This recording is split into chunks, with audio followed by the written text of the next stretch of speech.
First news বাংলার সংবাদে স্বাগত জানাচ্ছি, সাথে আছি আমি ইশরাত জাহান। হামাস মুক্তি দেওয়ার পর মুক্তিপ্রাপ্ত 4 জন ইসরায়েলি নারী সৈন্য তাদের পরিবারের সাথে পুনরায় মিলিত হয়েছেন। ফিলিস্তিনি প্রতিরোধ গোষ্ঠী হামাস গাজার যুদ্ধবিরতি ও বন্দি বিনিময় চুক্তির আওতায় শনিবার 4 জন ইসরায়েলি সৈন্যকে হস্তান্তর করে। মুক্তিপ্রাপ্ত সৈন্য নামা লেভি, লিরি আলবাগ, দানিয়েলা গিলবোয়া এবং কারিনা আরিয়েভ ইসরায়েলি সামরিক পোশাক পরিহিত অবস্থায় গাজা সিটির ফিলিস্তিন স্কয়ারে মঞ্চে দাঁড়িয়ে হাস্যোজ্জ্বলভাবে হাত নেড়ে আন্তর্জাতিক রেড ক্রস কমিটির প্রতিনিধিদের কাছে পৌঁছান।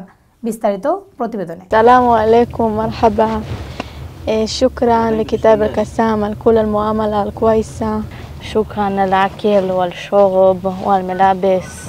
شكرا للشباب اللي كانوا يحفظوا علينا ودير بالو علينا من كاسف.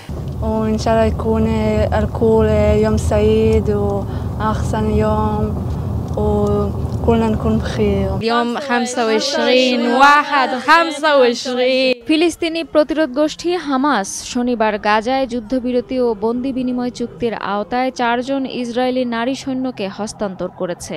এই 4 মুক্তি পাওয়া সৈন্য হলেন নামা লেভি, লিরি আলবাগ, দানিয়েলো গিলবোয়া ও কারিনা আরিয়েভ। তারা ইসরায়েলি সামরিক পোশাকে গাজা সিটির ফিলিস্তিন স্কয়ারে হাস্যোজ্জ্বল অবস্থায় মঞ্চে দাঁড়িয়ে আন্তর্জাতিক রেড ক্রস কমিটির প্রতিনিধিদের কাছে হস্তান্তরিত হয়েছেন।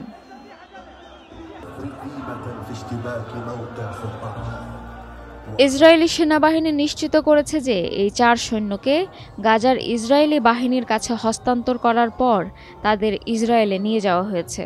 সেনাবাহিনী জানায়, সৈন্যদের শারীরিক অবস্থা ভালো ছিল এবং তাদের চিকিৎসার প্রয়োজন ছিল না। এছাড়াও হামাস জানিয়েছে, এই 4 ইসরায়েলি সৈন্যের বিনিময়ে প্রায় 200 ফিলিস্তিনি বন্দীকে মুক্তি দেওয়া হবে। গাজার যুদ্ধবিরতি চুক্তির প্রথম দফা 19 জানুয়ারি থেকে কার্যকর হয়েছে, যা ইসরায়েলের আক্রমণ স্থগিত করেছে। 2023 সালের 7 অক্টোবর থেকে প্রায় 47,300 ফিলিস্তিনের প্রাণ নিয়েছে ইসরায়েল এবং 1,11,400 জনেরও বেশি আহত হয়েছে, যার মধ্যে বেশিরভাগই ছিল নারী ও শিশু। Desk report, first news Bangla.